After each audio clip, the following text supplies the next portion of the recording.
Aloha and welcome to another route down video, specifically a route down review. We're going to do one that we've never done before, which is an airline review on Hawaiian Airlines. Having gone to American Samoa, the Hawaiian Islands, we got to fly inter-island and do economy, premium economy, as well as first class. And we want to show you around, so hopefully you'll be able to make an educated decision as to which one is right for you.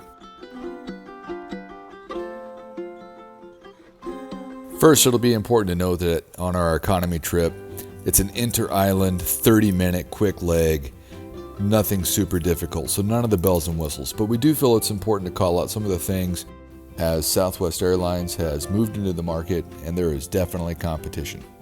So first and foremost, we looked at cost. What does the cost look like between Hawaiian Airlines and Southwest? Well, frankly, what we found is that they're comparable. They both start at about $55 and they work up to a little over $100. Now, Hawaiian Airlines does have first class, so it goes up to $179. However, we found that these are pretty comparable.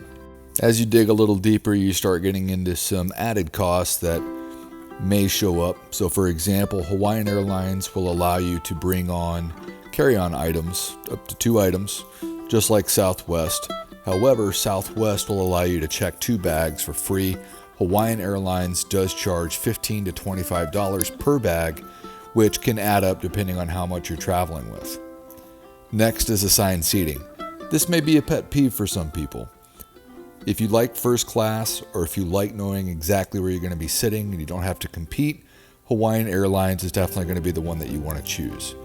However, Southwest Airlines does afford you the opportunity to move into A group, so you can get to the front of the line, so you can choose your seat, window seat, aisle, whatever you'd like, but there is no first class, and you do have to move into the A group. If you're in the C group, you may not get the seat you want, especially if the flight is full. It's worth noting that while we were there, the flights were never full.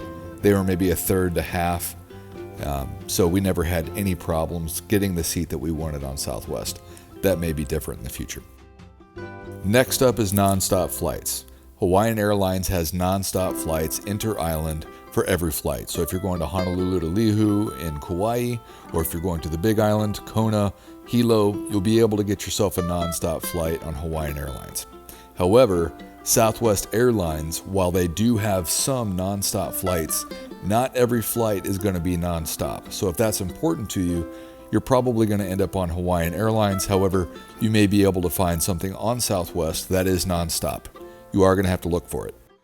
And finally, last but not least, in our quick comparison between Hawaiian Airlines and Southwest, seat space is a little bit better for leg room on Hawaiian by about 1 inch, and Southwest gives you a little bit more elbow room, has a little bit wider seat by about 1 inch.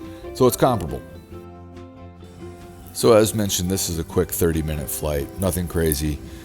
If you've been inside an airplane before, you've seen one of these things. But I will tell you that this is the smallest tray that I've ever seen on an airplane. Keeping in mind, though, they're only serving water on a 30-minute flight. There are no outlets to charge your devices, and this plane has definitely been used once or twice. It's pretty worn down. And lastly, I have to call out, for being such a short flight, our luggage took an absolute beating. You can see the puncture marks here on one of our suitcases, that if you want to consider rolling in the cost of new luggage, you may want to do that. All right, for this next leg, we're going to show you extra comfort, what you may otherwise known as premium economy in the airline world. We were fortunate enough to get down to American Samoa, which flies from Honolulu all the way down to Pago Pago. So it's about a 5.5-hour flight. So we entertained the idea of first class, but we wanted to see what extra comfort meant, so that's what we're going to show you here so you can make a better selection. The reason why is because when you compare the two, you can see right off the bat that the main cabin is $1,000 less than first class. Now, extra comfort is wedged in between first class or business class and the main galley up at the front of the plane. So we're going to show you that section first and see if the $900 savings is comparative, and eventually if first class or business class is worth the extra spend. Now right off the bat, you feel a little special because while you're not in business or first class, your seats are clearly bigger and you are wedged in between first or business class and the main galley. So you're separated from the rest of the group. So you have these 2 rows And as you can see, you definitely get more leg room. Polly is about 5 feet tall, and she can stretch her legs out without touching the wall, which is pretty nice. And while you're right next to a first class, you do not get all of the same accommodations. Unlike our last Hawaiian Airlines flight, these seats do come with power outlets, which is convenient, as it is a 5.5-hour flight. Additionally, you're able to get blankets and pillows to make sure you're nice and comfortable. Here's our Hawaiian blanket here. You can stretch out. The seats do recline back further than normal economy, but obviously they're not lay-down seats like in business class or first class. As you board, you're met with Hawaiian music. Really encapsulates the culture of being on Hawaiian Airlines. It's pretty cool. Now, the extra comfort seats have a screen I've not seen before that actually stows inside of the armrest of your seat, and you pull out and you're able to navigate either the movies you want to watch, the music you want to listen to, or track the flight. Additionally, you're able to track the flight for the entirety of the flight with the panel that's right in front of you. It does not change while you're on the flight, which I love. I love being able to track the flight for the entirety of it. Navigating the control system for the screen in front of you was pretty easy. It was pretty responsive as far as the touchscreen goes. The selections for movies, you saw that they have Avatar, Devil's Peak. They have, we ended up watching Black Adam for the duration of the flight. They had 65, a bunch of new things out, and a bunch of things that are also culturally appropriate for Hawaiian Airlines, which we thought was cool. We did have a small problem about 30 minutes into the flight, which was pretty funny. We all completely errored out, but we got back to our movie. It also only happened once, so no big deal. Next up is the cuisine.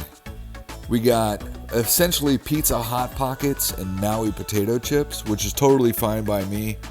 Here's some details on the ingredients.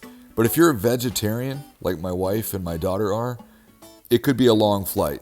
And it's worth noting that if you are a vegetarian, that first class does have options. I gotta say, I've read a lot about Hawaiian Airlines having terrible food. Here I am trying this Hot Pocket pizza deal. My palate is not super refined, but it was pretty good.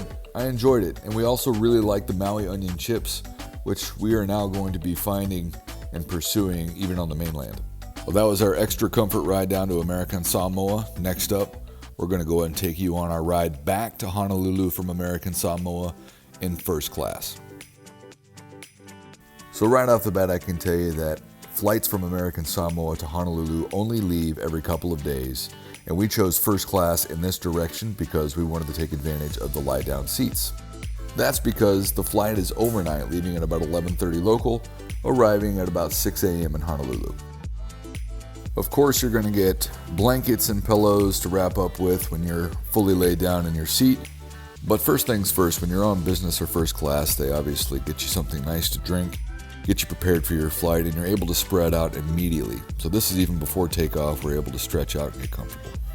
Of course, you have some things in this class that you have in other classes, such as pull-out trays to eat your meal and place your drinks. Of course, it's a little bit more space for you, and the material is just that much nicer. Now, this was interesting. Instead of having a screen that you pull out of your seat or stowed in the seat in front of you, you actually get a tablet, which is pretty cool.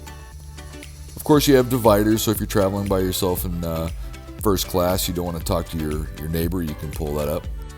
And in premium class, you get direct reading lights, extra USB ports, you get a plug-in, and of course, a way to lay down flat. Now, while they did have vegetarian options on the way out of American Samoa, we did have a limited menu. It actually seemed like they didn't really want to serve much, and they were expecting most people to sleep. So we obliged, and we did that. Which leads me to tell you about the eye shades and earplugs, which complement the lay-down seats nicely so you get that much better sleep. I can tell you that they turn the lights way down low in the main cabin here. So I'm going to go ahead and show you that next.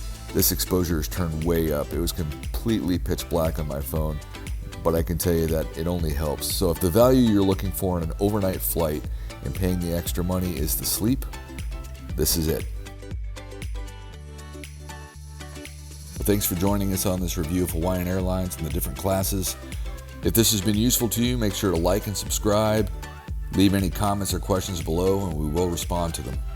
Remember, whatever that thing is for you, don't wait. This is not a trial run.